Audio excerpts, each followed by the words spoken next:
Whites around a warm liquid yolk that oozes out like gold when you cut into it. They're an essential part of Eggs Benedict. They can turn any salad into a meal or any vegetable into brunch. The problem is they're really tough to make right. So you've probably read all the tricks and know all the secrets. Add vinegar to your water. Add salt to your water. Don't add salt to your water. Stir a vortex into the water. Wrap your eggs in plastic wrap. And guess what? None of them really work. After years of testing, I've only come across one method that works every single time, and all it requires are two things. The first is a really fresh egg.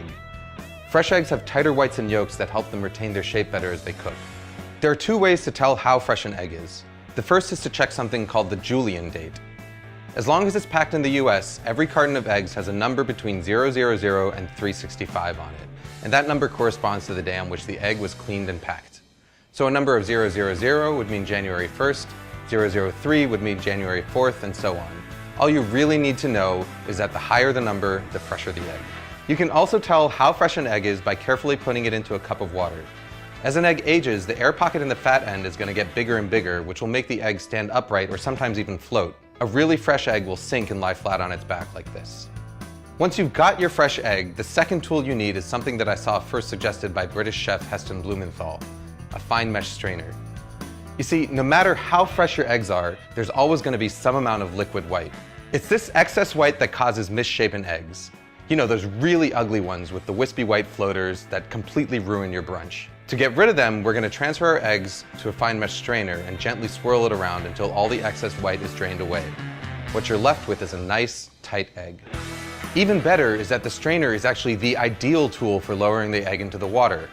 What I've got here is a pot of water at 180 degrees Fahrenheit, which is just about the temperature that the water is quivering but not quite simmering yet.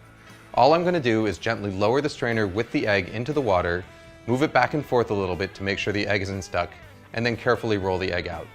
Just like a kid, it's these early formative stages of a poached egg's life that are going to determine how it turns out in the end.